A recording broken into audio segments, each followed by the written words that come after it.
जीवन बड़ा बहुमूल्य है। बहुमूल्य इसलिए क्योंकि जीवन के भीतर सभी कुछ निहित है। सभी कुछ जीवन के भीतर देखा जा सकता है। सभी कुछ जीवन के भीतर ही दर्शन किए जा सकते हैं, क्योंकि जीवन में सभी कुछ सम्मिलित है। तो जीवन में सब कुछ दर्शन हो सकता है। जीवन में सभी के पूरे दर्शन किए जा सकते हैं। जीवन के भीतर ही, बाहर नहीं, जीवन के अंदर ही क्षण भंगुर का भी दर्शन और शाश्वत का भी दर्शन, दोनों का। यह जीवन पर निर्भर करता है कि जीवन है कैसा। थोड़ा पूर्ण है या थोड़ा अपूर्ण है। थोड़ा ही पूर्ण हो जाए तो भी पर्याप्त है। थोड़ा भी अपूर्ण हो जाए तो भी पर्याप्त है, क्योंकि पूर्णता का भी स्वभाव है। तो थोड़ी सी पूर्णता का स्वभाव लिया जाए, और अपूर्णता का भी स्वभाव है तो थोड़ा सा अपूर्णता का भी स्वाद लेना चाहिए। जैसे कि लोभ, काम, क्रोध, लोभ, मोह, ये सब उठता है आयु के हिसाब से। और जब उठता है शरीर से, तो जब उठता है तो उठता है। यह जीवन के स्थूल का स्वभाव है। यह शरीर का स्वभाव है। यह मन का स्वभाव है। तो इसका क्या अर्थ निकालना है? इसका अर्थ तो बस इतना सा ही है कि जीवन पूरे ढंग से मनो शरीर पर खड़ा है, जैसे कि युवा काल। तो काम सहज स्वाभाविक प्रकृति है प्रत्येक शरीर की, हर शरीर की। तो यह प्रकृति संपूर्ण जीव जगत की है, एक तुम्हारी ही नहीं, एक व्यक्ति की ही नहीं, संपूर्ण जीव जगत की प्रवृत्ति है। तो यहाँ पर बुद्धिमत्ता काम नहीं करती कि इसे रोक लो, बुद्धिमत्ता से, इंटेलिजेंसी से, कि दबा लो। नहीं, यह मनो शरीर से उठी प्रवृत्ति है। यह कोई ऐसी प्रवृत्ति नहीं कि किसी विद्यालय से सीखी हो या विश्वविद्यालय से सीखी हो। यह कोई डिग्री नहीं है कि कुछ डिग्री के साथ में किया जा सकता हो। यह किसी महत्वपूर्ण वीवीआईपी व्यक्ति ने डिग्री नहीं दी है, यह प्रकृति ने दी है। और जो प्रकृति ने दी है उसे हटाने का, मिटाने का, उसे दबाने का कोई उपाय नहीं है। तो जिस जीवन में मनो शरीर का अनुभव जितना यथार्थ होता है, हुआ है, जो हो गया है, मन का भी और शरीर का भी, उतना ही वह अनुभव भी यथार्थ होता है कि जो मनो शरीर का नहीं है, जो मनो शरीर से बाहर का है। जहाँ पर मनो शरीर एक तिनका है, एक तिनके की तरह है। जैसे कोई तिनका नदी में बह गया, जैसे कि कोई एक दीपक उसे दोने में रखा, फूल रखे और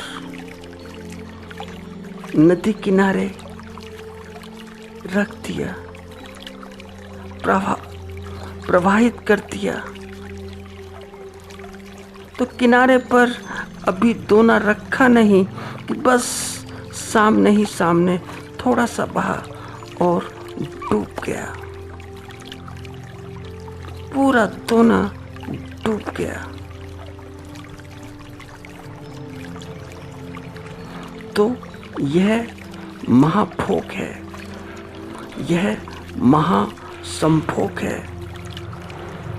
ऐसा महासंभोग कि जिसमें शरीर और मन दोनों शाश्वत में डूब जाते हैं, कि जिसमें क्षणभंगुर का दोना शाश्वत की नदी में बह जाता है। तो जीवन मिलन है क्षणभंगुर और शाश्वत का। क्योंकि दोनों का मिलन है तो फिर जीवन में दोनों ही प्रकार के अनुभव हैं। मनो शरीर के भी अनुभव हैं और मनो शरीर से बाहर के भी। और जो मनो शरीर के अनुभव हैं वे संसार के अनुभव हैं, वे हम सब जानते हैं।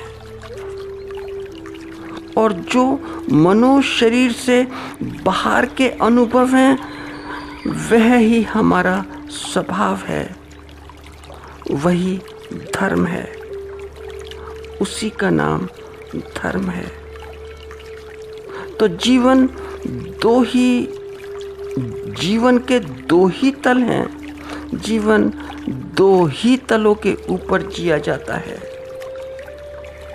जीवन की जो नदी है वहाँ पर दो तट ही हैं, दो तट।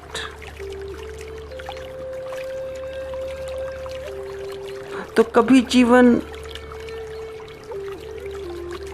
यहाँ के तट पर है तो कभी वहाँ के तट पर, यह तट और वह तट।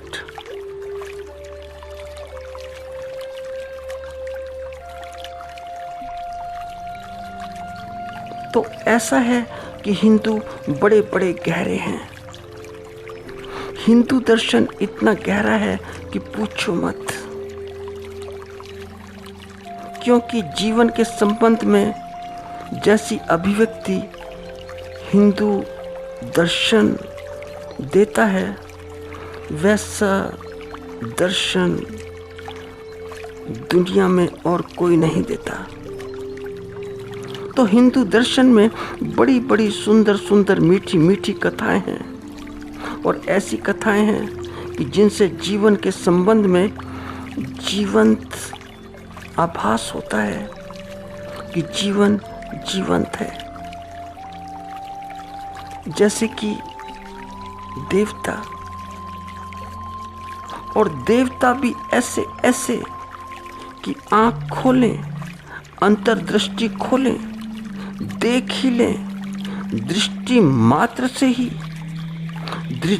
दृष्टि पात्र से ही कामदेव को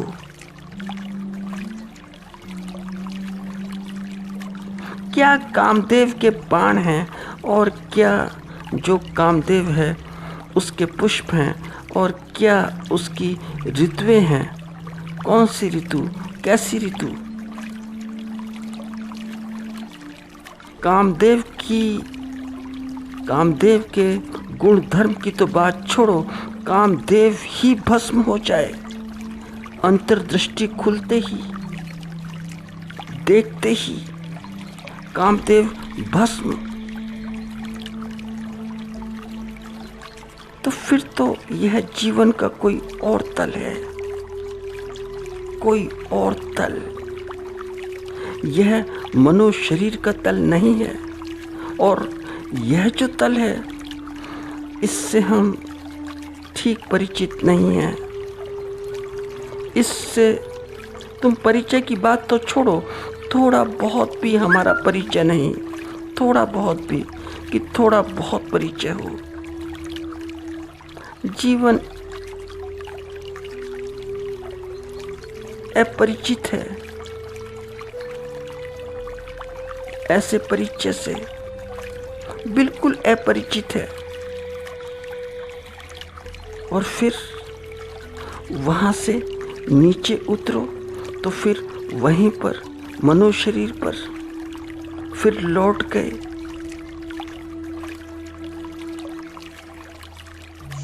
फिर लौट गए उसी तल पर।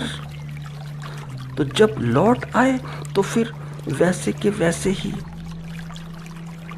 तो तुमने काफी सुना होगा कि ऐसा सुना होगा कि काफी ऋषि मुनि हैं, काफी देवता हैं। तो जब जब वे मनो शरीर के लेवल पर होते हैं तो फिर वैसे ही साधारण होते हैं कि जैसे कि हम। फिर वे वैसे ही क्रोधी होते हैं कि जैसा कि मनुष्य होता है, उससे भी बल्कि अधिक ऋषि मुनियों का बड़ा क्रोध होता है। तो स्वाभाविक है कि जो शारीरिक जो तल होते हैं वहां पर ऐसा हो। तो जो मनो शरीर है वहां पर यह स्वाभाविक घटना है। तो फिर ऋषि मुनि ऐसे हुए, देव ऐसे हुए, देवता ऐसे हुए कि वे फिर श्राप भी दे देते हैं, श्रापित भी कर देते हैं। मगर फिर भी वे पूजनीय हैं, आदरणीय हैं,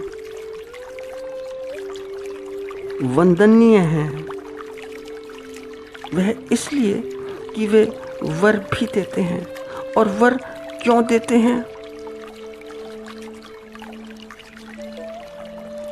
वर इसलिए देते हैं कि वे मनो शरीर से बाहर के जो तल होते हैं उनको भी जानते हैं, वहाँ पर वर देते हैं। और जब मनो शरीर में आते हैं तो फिर श्राप भी।